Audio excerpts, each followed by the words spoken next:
مفتی طارق مسعود کے بیانات کے لیے طارق مسعود آفیشیل کو سبسکرائب کریں۔ طارق مسعود آفیشیل۔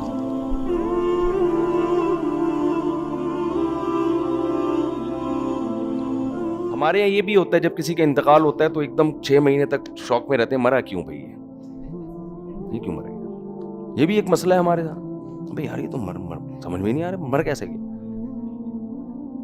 میں اکثر ایک واقعہ بتاتا ہوں، ہمارے ایک دوست تھے بڑے مالدار، میں نے پہلے بھی یہ کئی بار واقعہ بیان کیا ہے، اکلوتے بیٹے تھے اپنے والد صاحب کے، بڑے خوبصورت بھی، اور رہتے بھی کراچی میں بڑے پوش ایریا میں، اور بڑے اچھے عالم بھی بن گئے، وہ پیسہ بھی اللہ نے بہت دیا، لگژری لائف اسٹائل ان کا۔ ہم ان کے ساتھ گاڑی میں جاتے تھے، گاڑی کہیں پنچر ہو گئی تو ہم تو کھڑے ہو کر پنچر لگوا رہے ہوتے ہیں نا، وہ نہیں لگواتے تھے، وہ ڈرائیور سے دوسری گاڑی منگوائی بھی اس کے حوالے کی، ٹھیک ہے نا، کہ یہ تیری پھٹیک ہے دوسری گاڑی۔ ان کے ساتھ جا رہے تھے، گاڑی کہیں پنچر ہو گئی، کہیں راستے میں جنگل میں نا، یعنی جنگل تو نہیں جو صحرا۔ اب ہم نے کہا بھائی یہاں تو کوئی ہے ہی نہیں، انہوں نے کہا کوئی مسئلہ نہیں ہے، ڈرائیور کو فون کر ٹھک کر کے اسپیڈ میں آیا، دوسری گاڑی لے کے وہ لے گیا، وہ اب اس کی ہے ہیڈنگ۔ ہم بھی شہر کے اندر ہوں تو کوئی خادم وادم کو بلوا لیتے ہیں، لیکن باہر کون بلوائے گا، بلوا لیا تو بڑا لگژری لائف اسٹائل ان کا۔ تو اچانک انتقال ہو گیا، کتنے سال کی عمر میں انتقال ہوا ہوگا، میرا خیال ہے 27 یا 26 سال کی عمر میں، یا شاید 28 سال کے ہوں گے۔ کیسے انتقال ہوا بھائی؟ انتقال بھی ایسے ہوا کہ وہ جامعۃ الرشید میں استاذ بھی تھے، تو وہ اپنے گھر آتے تھے تو ان کو جامعہ نے کہا کہ ہم آپ کو بڑی گاڑی دیں گے، سیکیورٹی گارڈ دیں گے ہم آپ کو، کیونکہ بہرحال بڑے عالم ہیں، خطرہ جو بھی مشہور ہو جاتا ہے یا علم میں زیادہ ہو تو پھر دشمنوں کا بھی خطرہ ہوتا ہے۔ تو ان کے والد نے کہا کہ بھائی سیکیورٹی گارڈ سے تو یہ اور نمایاں ہو جائیں گے، کسی کی توجہ نہیں بھی ہوگی تو لوگ کہیں گے یار اس کے ساتھ گارڈ ہیں، یقیناً کوئی بڑا آدمی ہوگا، تو ان کو سادہ ہائی ایس میں بھیجا کریں، کوئی کسی کا شک ہی نہ ہو کہ یہ کوئی بڑا آدمی جا رہا ہے۔ جیسے بعض لوگ گولڈ لے کے پھر رہے ہوتے ہیں سادہ شاپر میں، جس میں دہی لے کے آ رہے ہوتے ہیں نا، حقیقت، تاکہ کسی ڈاکو کی توجہ ہی نہ ہو۔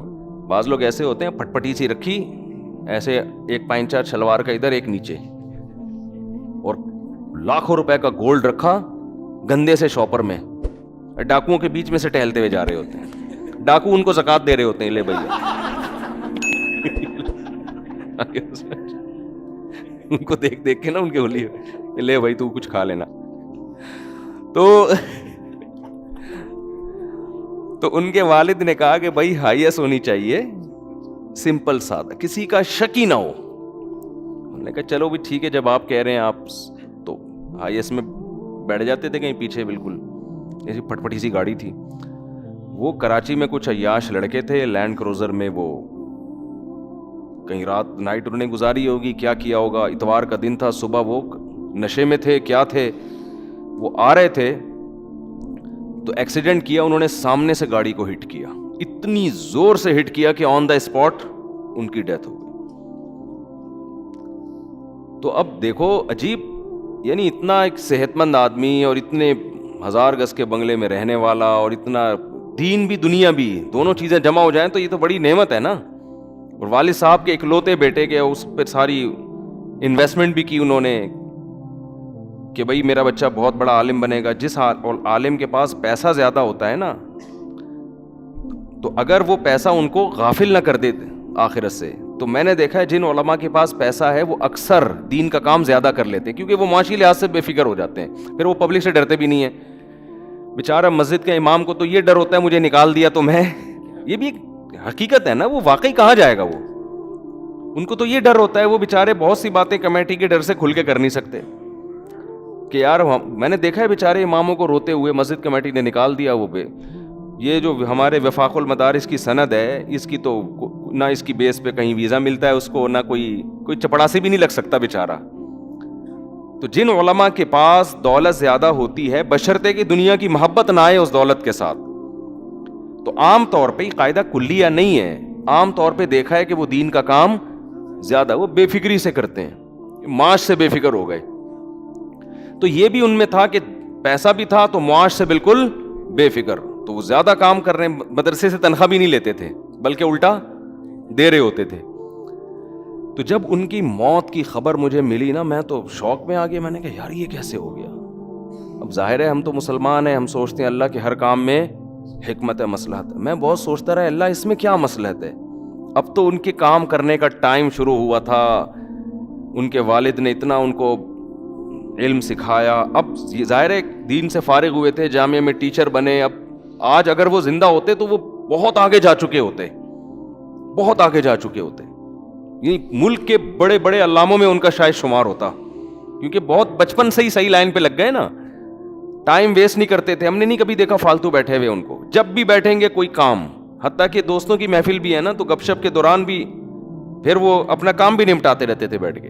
ٹائم ویسٹ نہیں. جب ان کی ڈیتھ ہوئی ہے تو اس وقت بھی وہ ایک دعا کی کتاب ہے, وہ اپنا معمول ایک پورا کر رہے تھے. میں اتنا پریشان ہوا, میں نے کہا یار یہ اس میں اللہ کی کیا مصلحت ہے. بچے چھوٹے چھوٹے یتیم ہو گئے ان کے. تو میرے ذہن میں ایک جواب آیا, میں نے کہا اس میں یہ اللہ نے بتایا کہ کوئی بھی کسی بھی ٹائم مر سکتا ہے بھائی, ٹھیک ہے نا. جب اللہ نے کسی کو مارنا ہوگا تو ہم سے پوچھ کے نہیں مارے گا کہ بتاؤ مناسب ہے یا نہیں ہے. تو میں نے کہا اتنا قیمتی آدمی جو ہر لحاظ سے کامل, اور اس کی ضرورت ہم سے بھی زیادہ تھی زندہ رہنے کی, ہم تو وہ اس لیول کے نہیں تھے. ہم نے کہا یار ان کو زیادہ زندہ رہنے کی ضرورت ہے. اللہ نے جب وہ ایک دم سے, اور ان کے تو بچنے کے اسباب کے لیے ہم نے ہائیسٹ کا انتظام کیا تھا نا, کہ تاکہ کوئی ٹارگٹ کلر ان کو نشانہ نہ بنائے. وہ ہائیسٹ ہی ان کی موت کا سبب بنی, کیونکہ اگر وہ کوئی مضبوط گاڑی ہوتی تو شاید بھائی ریوو یا ویگو ٹائپ کی کوئی گاڑی ہوتی تو آگے اس کا بونٹ اتنا بڑا ہوتا ہے کہ اس میں حادثے کا امکان کم ہوتا ہے. اور ہائیسٹ کو اگر لینڈ کروزر یا ریوو یا ویگو جیسی گاڑی ہٹ کرے گی وہ تو کچومڑ بن جائے گی نا 2 منٹ میں. تو وہی گاڑی جو ان کی زندگی کا ذریعہ سمجھ کے ان کو دی گئی تھی, وہی گاڑی ان کی موت کا سبب بن گئی. تو ہم نے بھی اتنی موتیں دیکھی, آپ نے بھی دیکھی ہوں گی بھائی. کوئی بھی کسی بھی ٹائم پہ اس دنیا سے جا سکتا ہے. تو شکر ادا کرو, آپ کتنا صحت کا خیال کر لو. گوروں کو جو ہم کہتے ہیں نا ان کی عمریں لمبی ہو گئی ہیں, واقعی ایسا ہے, صحت کا بہت خیال کرتے ہیں, لیکن حادثاتی موت ان کے یہاں بھی بہت ہوتی ہے. میرے تو ڈاکٹروں سے بھی رابطے ہیں نا یورپ میں, کچھ جاننے والے ڈاکٹر ہیں, وہ بتاتے ہیں کہ ہم خود پریشان ہوتے ہیں بھائی اس کو ہوا کیا ہے. یعنی ایک آدمی کینسر سے بچنے کے تمام اسباب اختیار کرتا ہے, انتہائی خطرناک قسم کے کینسر میں موت ہوتی ہے اس کی. میں نے کینسر اسپیشلسٹ سے پوچھا, میں نے کہا بھائی جب کینسر سے بچنے کے تمام اسباب ایک آدمی اختیار کر رہا ہے, نہ وہ سگریٹ پی رہا ہے, نہ وہ کچھ اور کر رہا ہے, کوئی ایسا کام جو کینسر کا ذریعہ ہے, پھر کیسے ہو گیا؟ انہوں نے کہا کچھ پتہ نہیں ہوتا, ہوا سے کوئی جرثومہ اٹھ کے اندر چلا جائے. تو کب تک کیسے بچے گا آدمی؟ کورونا میں دیکھ لیں کتنے لوگوں نے اپنے آپ کو آئسولیٹ کیا, اتنا بچایا نا کہ, لیکن کورونا پتہ نہیں کہاں سے اڑ کے ان کی ناک میں پہنچا اور مار دیا ان کو, مر بھی گئے وہ.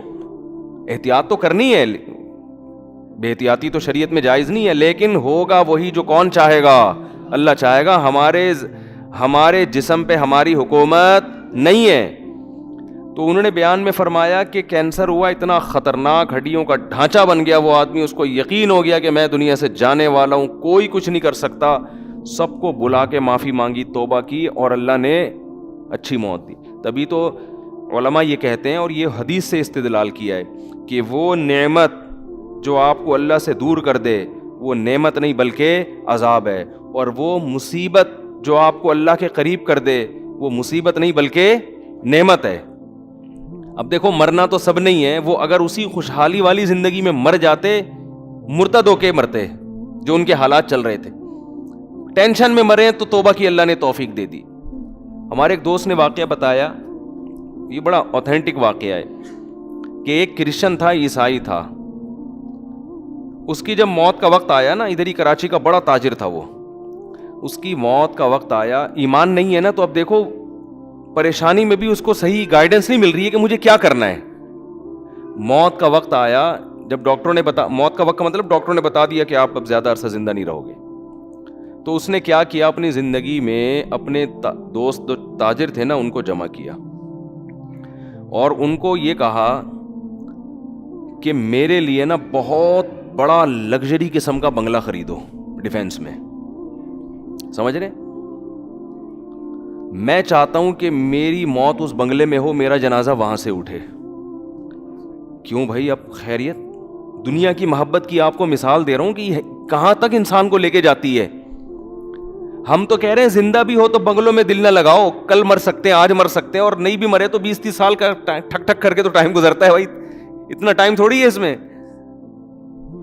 تو وہ کہنے لگا کہ وہ جو عیسائی تھا کہنے لگا کہ میرے ساتھ کے ٹکے ٹکے کے تاجر انہوں نے بنگلے بنا لیے, تو میں ان کو دکھانے کے لیے کہ میں تم سے کم نہیں ہوں, ایسا میری پوری جو جائیداد ہے نا اسے بیچ کے اتنا بڑا بنگلہ ہونا چاہیے, ایسا لگژری ہونا چاہیے کہ میرا جنازہ اٹھے تو یہ تو ٹکے ٹکے, اس کے الفاظ ہیں یہ, ٹکے ٹکے کے تاجر جو ہے نا, جو میرے سے بہت پیچھے اور بڑے بڑے بنگلوں میں فخر کر رہے ہیں, تو میں چاہتا ہوں میری جنازہ اٹھے ایسے بنگلے سے.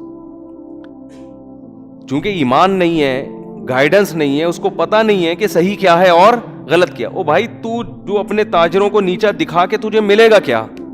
مر گئے تو مرنے کے بعد تو کوئی آپ کی تعریف کرے یا کوئی آپ کی برائی کرے, آپ کی صحت پہ کیا اثر پڑے گا؟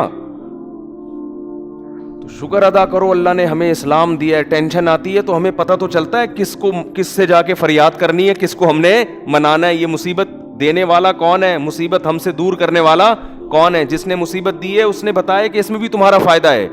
یہ اللہ کی بہت بڑی نعمت ہے. دیکھو جتنی بدحالی کا شکار دنیا میں مسلمان ہے نا, اتنا بدحال دنیا میں کوئی نہیں ہے. لیکن ڈپریشن کے مریض سب سے کم آپ کو مسلمانوں میں نظر آئیں گے, سب سے کم. وجہ کیا ہے بھائی؟ اللہ ہے, اللہ ہے, کوئی دیکھ رہا ہے, کوئی خود بخود نہیں ہو رہا سب کچھ. تو جو مذہب سے جتنا قریب ہوگا نا ٹینشن سے اتنا دور ہوگا وہ. تو دنیا سے دل لگانا, دنیا میں بتاتا ہوں کہ دنیا میں سب سے پہلے جس چیز سے انسان کا دل چپکتا ہے وہ کیا ہے؟ پراپرٹی ہے. وہ پراپرٹی ہے, وہ موٹی موٹی دیواریں اور محلات ہیں جن میں انسان کا دل مائل ہوتا ہے. تو ان چیزوں کو دیکھ کے بولا کرو مٹی. جب آپ جاؤ نا کسی پوش ایریا میں, یار کیا خوبصورت لائف اسٹائل, بہت اچھا ہے, لیکن میری زندگی وفا نہیں کرے گی اتنا, میرے پاس زیادہ اس چیز کو انجوائے کرنے کا ٹائم ہے نہیں. چیز بہت اچھی ہے. شوگر کے مریض کے سامنے آپ بہت خوبصورت حلوہ بنا کے رکھ دو, چمک پٹیاں لگا دو اس حلوے میں, رسگلے رکھ دو اس پہ چمک پٹیاں لگا کے, بہت خوبصورت رسگلے. تو شوگر کا مریض کیا کہے گا؟ یار یہ بہت مزے کے ہیں لیکن یہ میرے لیے ہے نہیں, کیونکہ میرا معدہ اس کو ہضم نہیں کر سکتا, یا معدہ ہضم کر لے گا, میری باڈی اس کو ہضم نہیں, تو میرے لیے ہے نہیں ہے. تو بھائی دنیا کتنی خوبصورت ہو, کتنی اٹریکٹیو ہو, کتنے بڑے بڑے بنگلے, کتنی بڑی بڑی عیاشی, آپ کا جسم محدود ہے. آپ نہ زیادہ کھا سکتے ہیں, نہ زیادہ لائف کو انجوائے کر سکتے ہیں. آپ کی باڈی آگے جانے ہی نہیں دے گی. لوگ کہتے ہیں یورپ میں نائٹ کلب ہے, عیاشی. ابے بھائی ہفتے میں کیا روزانہ نائٹ کلب جا کے عیاشی کرے گا؟ بولو نا کیا ہو گیا؟ ایک دن جب عیاشی کرے گا تو 1 مہینہ بستر پہ پڑا رہے گا. وہ جذبات ہی نہیں بنیں گے اس کے نائٹ کلب میں جانے کے لیے جو جذبات چاہیے. اتنی پاور اللہ نے کسی میں رکھی نہیں ہے. آپ بڑے ہوٹلوں میں کھانا کھاؤ کہ یار میں آج پھوڑ دوں گا, یار عیاشی کروں گا. کیا کھا کے عیاشی کر لے گا؟ 15 سے 20 نوالوں کے بعد جو پہلے لقمے میں مزہ تھا وہ 20ویں لقمے میں وہ مزہ نہیں آئے گا. کیا خیال ہے؟ ایسا ہی ہے نا. بلکہ 2-3 دن وہی کھانا کھایا نا, بکرے کی چانپیں وہاں پہ, تو اس کے بعد کہے گا بھائی تو مسور کی دال لے کر ہٹا دے یہاں سے, میرے سامنے سے سبزی لے آ جا کے. بقرعید میں ایسا ہی ہوتا ہے نا, گوشت زیادہ کھانے کے بعد سبزی کھانے کا دل کرتا ہے. تو یہ عیاشیاں بہت محدود ہیں. اور کمال کی بات یہ کہ دنیا میں جو حلال عیاشیوں پر اکتفا کرتے ہیں نا وہ بہت طویل عرصے چلتے رہتے ہیں, وہ زیادہ مزے اڑا لیتے ہیں. جو حرام کی طرف جاتے ہیں وہ وقتی طور پر تھوڑا سا مزہ لیا, اس کے بعد وہ حلال کے قابل بھی نہیں رہتے. ان کو حلال میں بھی لذت ختم ہو جاتی ہے. لذت نام ہے اس احساس کا جو آپ کی کھوپڑی محسوس کرتی ہے, وہ احساس آپ کے ہاتھ میں اللہ نے نہیں دیا. مثال کے طور پر آپ اگر یہ چاہتے ہو کہ میں بہت ہی مرغن کھانا کھاؤں اور مجھے اس میں جتنا مزہ ابھی آ رہا ہے اس کا ڈبل مزہ آئے, تو آپ نے وہ جو ویٹر تھا نا اس کو 500 روپے زیادہ دیے کہ اس میں ایسا کر لے کہ یہ ڈبل مزہ ہو جائے. کہے گا بھائی اتنا ہی آئے گا, اس سے زیادہ نہیں آئے گا. کتنا ہی مزے کا کھانا ہو, آپ اپنے دماغ کی حس تھوڑی بڑھا سکتے ہو. سمجھ میں آ رہی ہے بات کہ نہیں آ رہی؟ وہ تھوڑی بڑھے گی. انسان دھوکے میں آتا ہے اپنی موجودہ حالت کو دیکھ کر, اور وہ یہ سمجھ بیٹھتا ہے کہ مجھے کچھ بھی ہونے والا نہیں ہے. آپ ہر وقت تیار رہیں, کسی کو کسی بھی ٹائم پہ کچھ بھی ہو سکتا ہے, کچھ بھی ہو سکتا ہے. فرعون اسی چکر میں آ گیا تھا. تو فرعون کے دربار میں جو ایک آدمی مسلمان ہوا نا, جس نے اپنا اسلام چھپایا ہوا تھا, اس نے فرعون کو کیا کہا ہے, یا قومی لکم الملک اليوم ظاہرین فی الارض, اے میری قوم دیکھو آج تمہارے پاس بادشاہت ہے, آج تم زمین میں غالب ہو. اچھا وہ یہ شو کر رہا ہے میں تمہارا ہی میں صحیح ہوں, لیکن موسیٰ کی بات کو تھوڑا سا غور کر لو, یعنی اتنا بھی رد نہ کرو کہ بس جو موسیٰ کا بس سننا ہی نہیں ہے, سن تو لو نا ایک دفعہ, سن تو لو کیا کہہ رہے ہیں. تو وہ ایک حکمت کے ساتھ تبلیغ کر رہے ہیں نا. اگر وہ یہ شو کر دے میں تو موسیٰ پر ایمان لے آیا, پھر تو کوئی بات سنے گا ہی نہیں. تو وہ یہ شو نہیں کر رہا کہ میں موسیٰ پہ ایمان لایا ہوں, وہ یہ کہہ رہا ہے بھائی ہم کو یہ چاہیے کہ ہم غور کر لیں کہ موسیٰ کی بات کو سیریس لے کے ایک دفعہ غور کریں, اگر اس کے بعد غلط لگتی ہے تو ریجیکٹ کر دیں. لیکن یہ جو کہہ رہا ہوں سننا ہی نہیں ہے. تو فرعون کو, حامان کو دنیا کی ظاہری حالت دیکھ کر یہ خیال گزرا کہ ہم ہمیشہ اسی طرح رہیں گے. جوان آدمی یہ سمجھتا ہے میں ہمیشہ اسی طرح رہوں گا, خوبصورت یہ سمجھتا ہے میں ہمیشہ ایسا ہی رہوں گا, دولت مند سمجھتا ہے میں ہمیشہ ایسے ہی رہوں گا. بھائی یہ تھوڑے دن میں ٹائم ختم, اور جب آپ کا ٹائم آئے گا نا, پڑے ہوئے ہوگے بستر پہ اور قسم پرسی کی زندگی گزار رہے ہوگے, تو آپ کو اور مجھے عبرت ہوگی, لیکن ہمیں دیکھ کے دوسرے کو پھر بھی عبرت نہیں ہوگی. سمجھ رہے ہیں, ہمیں تو عبرت ہو جائے گی یار ہم کیا کرتے رہے ہیں, ٹھیک ہے نا, جہاں تو کہیں اور رہے ہیں, تیاری ہم نے کہیں اور کے لیے کی. نظر سوئے دنیا قدم سوئے مرقد, کہاں جا رہا ہے کدھر دیکھتا ہے. قدم ہے قبرستان کی طرف, دل لگا رہا ہے بحریہ ٹاؤن کے پلاٹوں میں. ابے بحریہ کے قبرستان میں ہی دل لگا لے تو, کیوں وہ تو یقینی ہے نا, بحریہ ٹاؤن جو بھی جائے گا بالآخر وہاں کے قبرستان میں تو جائے گا, تو وہاں کا کی طرف توجہ ہی نہیں ہے. تو شاعر نے کہا ہے, مرقد کہتے ہیں قبر کو, نظر سوئے دنیا قدم سوئے مرقد. تیری نظر دنیا کی طرف ہے, چل کے کہاں جا رہا ہے, قبر کی طرف. کہاں جا رہا ہے کدھر دیکھ رہا ہے. ایک آدمی کے سامنے گٹر کا ڈھکن کھلا ہوا ہو اور وہ پیچھے دیکھ کے جا رہا ہو, تو اگلا کہے گا بھائی جدھر کو جا رہا ہے دیکھ بھی تو ادھر ہی کو نا,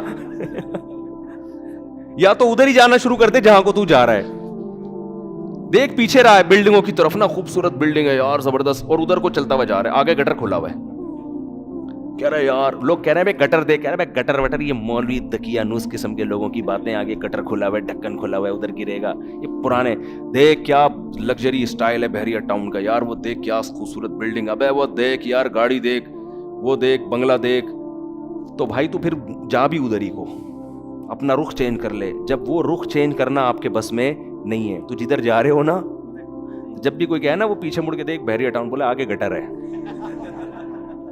اتنا دیکھ کہ آگے وہ افورڈ کر سکے. تو جب بھی آئے نا کہ یار یہ بنگلے یہ گاڑیاں, ابے آگے قبر ہے, ٹھیک ہے نا, جا کہا رہا ہوں. کوئی 40 سال کا ہو گیا, 50 سال کا ہو گیا, 15 سال رہ گئے, 10 سال رہ گئے, اور یہ بھی نہیں پتا ہے. گٹر میں تو پتا ہوتا ہے 3 فٹ کے بعد جا کے گروں گا, حقیقت ہے, تھوڑا احتیاط کرتا ہے, چلو جب قریب پہنچیں گے تو دیکھ لیں گے, لیکن وہاں تو پہلے سے ہی دیکھ رہا ہوتا ہے. تو قبر کا بھائی کچھ نہیں پتا کہ 10 سال لگیں گے, 20 سال لگیں گے, 15 سال لگیں گے, یا کل انا للہ ہو جائے, کچھ پتا. ابھی آج جنازہ آیا دولہا کا, ولیمہ تھا, ایک رات زوجہ کے ساتھ گزاری, ولیمہ جس دن تھا ہارٹ اٹیک سے انتقال ہو گیا. تو کتنا یہ ہوتا ہے. اور یہ تو پھر بھی ایک رات گزاری, میں ایسے دولہا کو جانتا ہوں, ہمارے جاننے والے تھے, دولہا بیوٹی پارلر جا رہا تھا, جس دن نکاح تھا نا اس کا, بارات بیٹھی ہوئی ہے شادی میں, اور وہ بیوٹی پارلر جا رہا ہے بائک پہ اپنے دوست کے ساتھ, کسی کراچی میں یہ پیٹرول پمپ کے قریب نا, یہ جو نازم آباد پیٹرول پمپ نہیں ہے, یہاں کیا ہوا ہے کہ ایک بائک سلپ ہوئی ہے, پیچھے مزدہ والا سر کچل کے چلا گیا. کیا گزری ہوگی والدین پر, یار ہمارا بیٹا آج اس کی شادی ہو رہی ہے, دولہا بنا ہوا ہے, دلہن پہ کیا گزری ہوگی, وہ اس کی پچکا ہوا سر آ رہا ہے. تو یہ سب اللہ بچائے ہم سب کو عافیت میں رہا, اللہ سے عافیت مانگنی چاہیے, لیکن یہ سب دنیا میں ہو رہا ہے, اس لیے دل لگانے کا کوئی آپشن ہے ہی نہیں ہمارے پاس. کام سارے کرو, دل نہ لگاؤ. اسلام آپ کو کام سے منع تھوڑی کرتا ہے. بھائی کیوں ٹینشن کیوں لے رہے ہو بھائی, ہو بھی سکتی ہے شادی, ہو سکتا ہے جس دن طے ہو اس سے پہلے انا للہ ہو جائے. ہمارے حضرت فرماتے تھے کہ جس دن میری شادی ہو, ہمارے حضرت کی, تو فرمایا کہ میں جب جوان آدمی کی شادی ہوتی ہے تو اس کو خوش ہونا تو چاہیے نا اس دن. آج کل کچھ لوگ ہو رہے ہیں, کچھ نہیں ہو رہے, وہ مجھے نہیں پتا, لیکن ہونا چاہیے ایکچولی اس کو اس دن بہت زیادہ. میں اس لیے کہہ رہا ہوں کہ خوش ہوتا ہے, تو وہ کچھ لوگ کہیں گے ہم تو خوش نہیں تھے, تو وہ ان کا مسئلہ ہے. تو ویسے نارملی انسان کو خوش ہونا چاہیے. تو حضرت نے فرمایا کہ میری جب شادی ہوئی نا, اور جو نظر کی حفاظت کرنے والے لوگ ہیں, جو پاک دامن لوگ ہیں, ان کو نکاح میں لذت بھی اللہ نے زیادہ رکھی ہوتی ہے.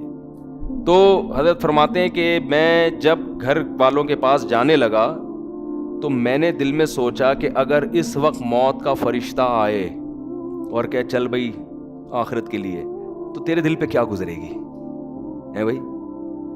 آدمی اصولی طور پر شاید ہم جیسے نالائق ہوتے ہیں, ہم کہتے ہیں اللہ 3-4 دن تو مہلت دے دے.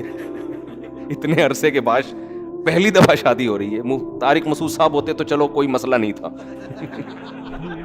کئی دفعہ ہو چکی تھی پہلے بھی. ارادہ بھی ایک کا ہو, حضرت کا تو ایک ہی کا ارادہ تھا, ایک ہی کی انہوں نے, وہ تو دوسری کے, وہ تو کہتے تھے یہ جس نے کوئی غم نہ ہو, جیسے کہتے ہیں نا بکری پال لے. تو کیا حالت ہوگی. اور پاک دامن, اور ہمارے حضرت کی صحت بھی بڑی زبردست تھی. میرے شیخ حضرت مفتی رشید احمد صاحب رحمہ اللہ تعالیٰ لدھیانہ کے پنجاب کے تھے. سب صنوبر کے تنے جیسا ان کا قد تھا ماشاء اللہ, بہت زبردست صحت حضرت کے. جب بھی کئی واقعات ہیں حضرت کے, جب بھی تو نہیں کہہ سکتا, واقعات ہیں انوار الرشید میں جو ان کی کتاب ہے اس میں لکھے ہوئے ہیں کہ کلائیاں توڑی ہیں پھڈوں کے دوران, ٹھیک ہے نا, پہلوانوں کی کلائیاں توڑی ہیں, تھے دبلے پتلے. تو لیکن جب ان کی لڑائیاں ہوئی ہیں نا پھڈوں کے دوران, پہلوان کی کلائیاں توڑی ہیں, 2-3 پہلوانوں کی, کسی کی کلائی توڑ دی, کسی کا سیٹنگ آؤٹ ہو گئی, بھاگ گئے. وہ بہت زبردست فائٹ کرنا جانتے تھے, بڑی خاندانی صحت رکھی ہوئی تھی. تو صحت مند آدمی وہ تو ظاہر ہے اور زیادہ اس کو نکاح میں رغبت ہوتی ہے. تو حضرت فرماتے ہیں میں نے اپنا محاسبہ کیا. وہ ہر وقت نا اپنے آپ کو چیک کرتے تھے یہ بڑے لوگ کہ ہم آخرت سے غافل تو نہیں ہو رہے کہیں. یعنی ہر وقت چیک, دنیا کی نعمتیں تو ساری رکھنی ہیں, لیکن آخرت کو ہمیشہ دنیا پہ ترجیح. بھائی تیار ہر وقت موت کے لیے. تو میں اور آپ ہوتے ہیں, ہم کہتے ہیں اللہ 6 مہینے کی مہلت دے دے, 10 مہینے کی مہلت دے دے. ہمارے تو آگے بھی بڑے پلان ہیں نا, یا اللہ ابھی تو میری شادی ہوئی ہے, ابھی تو میں مفتی صاحب کے بیان سننا میں نے شروع کیے ہیں, ابھی تو بیگم کا ذہن بنانا ہے دوسری کے لیے, پھر تیسری کے لیے, پھر چوتھی کے لیے, پھر جب 4 ہو جائیں گے پھر بچے ہوں گے, پھر بیٹیاں ہوں گی, پھر بیٹیاں بڑی ہوں گی, پھر بیٹیوں کی شادیاں ہوں گی, پھر بیٹے اسٹیبل ہو جائیں گے, پھر میں ان کے لیے پراپرٹی بنانے کی سوچوں گا, پھر میں ان کے لیے اتنے مکان بناؤں گا, پھر میں مکان بنا کے پھر جب سب کو نام کر کے پراپرٹی تقسیم کر کے پھر میں آخر میں حج پہ جاؤں گا. پھر میں حج سے آنے کے بعد قضائے عمری بھی میں نے کرنی ہے. 40 سال سے میں نے ایک نماز بھی نہیں پڑھی ہے. وہ قضائے عمری میری کمپلیٹ ہو جائے, اس کے کمپلیٹ ہونے کے بعد بھی سوچ رہا ہوتا ہے ابھی مرنا مناسب رہے گا کہ نہیں رہے گا. وہ 2-3 کوئی چیزیں رہ تو نہیں گئی ہیں, ابھی بھی سوچ رہا ہوتا ہے کہ ابھی مناسب ہے کہ نہیں. تو بچے بھی ہو گئے, بچوں کی شادیاں بھی ہو گئیں, سارے کام دھندوں سے فارغ ہو کر پھر 4 مہینے بھی تبلیغ میں بہت عرصے سے سوچا. جو نیک لوگوں کی بات کر رہا ہوں, جو برے لوگ ہیں وہ تو کہتے ہیں سوال ہی پیدا نہیں ہوتا کہ میں دنیا سے جاؤں, یہ تو ہو ہی نہیں سکتا. جو نیک ہے پرہیزگار ہیں ان کی بات. پھر آخر میں یار ہم 4 مہینے بھی تبلیغ میں ہم نے کب سے سوچا ہوا تھا, جب سب کاموں سے فارغ ہوں گے تو حج کیا, پھر 4 مہینے کے لیے تبلیغ میں جا کے فارغ ہو کر آئے. پھر اے اللہ, پھر اگر فرشتہ آ جائے تو مجھے شاید کوئی اعتراض نہ ہو. یہ بہت نیک آدمی کی بات کر رہا ہوں, تھوڑا سا بھی ہوگا کہہ کے پھر بھی نہیں, صحیح ہے نا, پھر بھی نہیں. تو ہم میں سے ہر شخص نے یہی پلان کیا ہوا ہے. 4 کا شاید نہیں کیا ہوا, لیکن ایک میں ہی کہ بچے ہوں گے, پھر بیٹیوں کی شادی ہو جائیں گی, پھر حالانکہ بچے بھی ایک آدھ ہو رہے ہیں. کیا پلان کرنا ہے یار 2 بچوں کے لیے, تو نے چھوڑ دے ان کو یار, چھوڑ دے ان کو, خود ہی پل جائیں گے. پلان کرنے کے لیے بچے تو ہوں یار, مزہ تو آئے یار. 25-30 بچے ہیں, آدمی پلاننگ کر رہا ہے یار, یہ والا کوئی تبلیغ میں بھیج دو, اس کو انجینئر بنا دو, اس کو آرمی میں بھیج دو. مزہ بھی آتا ہے پلان کرتے ہوئے. آپ کہو گے اتنے وسائل کہاں سے آئیں گے, ہو جائیں گے, ٹھیک ہے نا, اللہ نے چاہا. تو پلان کرنے کا مزہ بھی جب آتا ہے جب آپ کے پاس ہول سیل کے حساب سے اولاد ہو. پھر آدمی سوچتا ہے اس کو رکشے پہ لگا دے, اس کو WR, ایک کنڈکٹر WR کا بھی گھر میں ہونا چاہیے.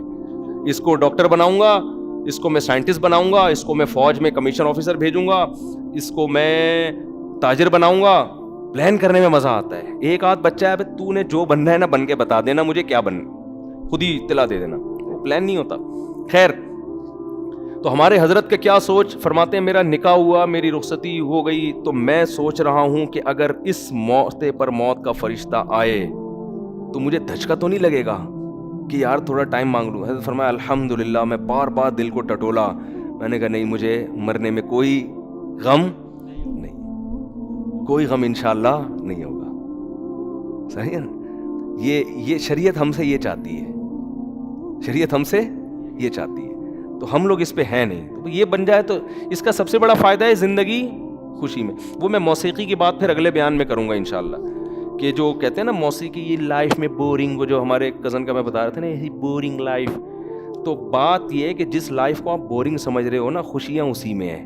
اور جس لائف کو آپ سمجھ رہے ہو نا انٹرٹینمنٹ, وہ ایسے انٹرٹینمنٹ ہے جیسے چرسی کو, ہیروئنچی کو چرس پیتے ہوئے مزہ آتا ہے, بس وہ چرس کے دوران ہی آتا ہے, اس کے بعد پھر ختم, پھر وہ زیادہ ڈپریشن میں جاتا ہے. چرسی آپ کو پتا ہے جو لوگ چائے نہیں پیتے ان کو غصہ کم آتا ہے, چائے پینے والوں کو زیادہ. میں بھی پیتا ہوں چائے, عادت پڑی ہوئی ہے, لیکن کوئی بہت زیادہ یعنی بہت زیادہ فرق نہیں ہے. چائے تو سب سے کم درجے کا ہے نا, کیفین. نہ پیو تو اچھا ہے, پی رہے ہو تو میں نے 2-3 ڈاکٹروں سے کہا, انہوں نے کہا یار سٹا نہیں لگا رہے, چرس نہیں پی رہے, تو چلو یار اتنا مارکیٹ میں چلتا ہے. اور مجھے چائے کی عادت لوگوں نے ڈالی ہے, میں نے چھوڑ دی تھی 1 سال چائے چھوڑ دی تھی, فضول چیز ہے کیا کرنا ہے پی کے, بہت ہنسی خوشی زندگی گزر رہی تھی. پھر وہ لوگوں نے پلا کے نا, ہمارے کے پی کے لوگ سخی اتنے ہیں کہ اگر چائے نہیں پیو نا تو پھر یہ دمبا کھلاتے ہیں, پیٹ بھرا ہوا ہے نہیں کھا سکتا دمبا بھائی, کہہ رہے ہیں پھر کولڈ ڈرنک پلاتے ہیں. کہہ رہے ہیں ہمارے یہاں مہمان آیا, یہ کیسے ہو سکتا ہے کہ یہ خالی پیٹ چلائے, تیرا باپ بھی کھائے گا. حقیقت ہے, ہمارے مہمان آئے یار خالی پیٹ چلا جائے. ابے بھائی میں اس کا بھی تو مہمان تھا, ادھر میں دمبا چربی میں کھا کے آیا ہوا ہوں, وہاں میں نے کولڈ ڈرنک بھی پی لی, لسی بھی پی لی, بھائی میں پھٹ پھٹا کے مر جاؤں گا. کہہ رہے ہیں ہمارے, ہم لوگ سوچیں اپنے بچوں کو کیا بتائیں گے یار, ہمارے مہمان آئے اور یہ تو غیرت کا مسئلہ ہے. تو چائے سب سے کیا ہے ہلکی چیز. ہم کہتے بھائی تو چائے بنا کے لے آیا, ورنہ کولڈ ڈرنک تو اس سے زیادہ خطرناک ہے, لسی کی جگہ نہیں ہے پیٹ میں.